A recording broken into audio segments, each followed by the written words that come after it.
د فوټبال د دې سیالیو پیل او نندارې ته د هلمند د بیلابیلو دولتي او نادولتي ادارو استازي، ورزشکاران او د فوټبال لوبې ګڼ شمېر مینوال ورغلي وو.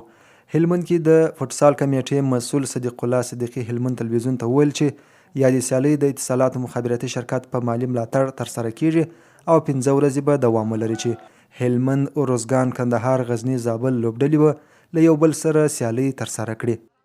یا د سیالۍ د ځن فساد د دې سم هدف دا دی چې یا د هلمند کې داسې سیالۍ هر وخت باید ترسره شي چې د شرکتو څخه مو هیله ارزو ده چې سپانسري کړي او ځوانان تشویق شي.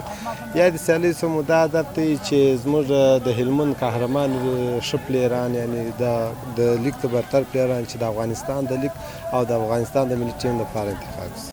هلمند کې د اتصالاتو مخابراتي شرکت یو استازي جمعه ګل ژمن وویل دا لومړی ځل دی چې د دې شرکت له لوري هلمند کې د فوټبال لوبډلو مالي ملاتړ کوي او هڅه یې دا ده ترڅو ځوانان تشویق او د یو سالمې ټولنې جوړونه کې خپل مسؤلیت ادا کړي. نوموړي هلمند کې د میشتو ملي سوداګرو او پانګوالو وغوښتل چې ورزشکاران تشویق او مالي ملاتړ وکړي ترڅو ځوانان په سالمه توګه مصروف وساتل شي.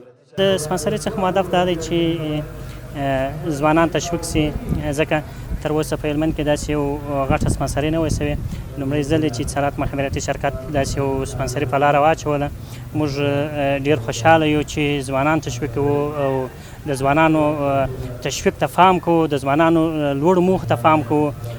د غزني ولایت څخه راغلي یو تن لوبغاړي وویل چې د فوټبال فدراسیون لخوا دا ډول پروګرامونه د ځوانانو لوبغاړو په روزنه او دې برخې ته د هڅونې په برخه کې خورا ګټور به تمام شي. گفتنی دارم که همین شهروندان ارصد همین ورزش همکاری و کمک کنه. همین از فدراسیون فوتبال افغانستان خواهش میکنیم که در عرصه همکاری زیاد داشته باشه و کوشش. دا په داسې حال کې ده چې د فوټبال لوبو لپاره دا ولایت کې د زون په کچه د سیالیو فرصتونه برابر شوي دي.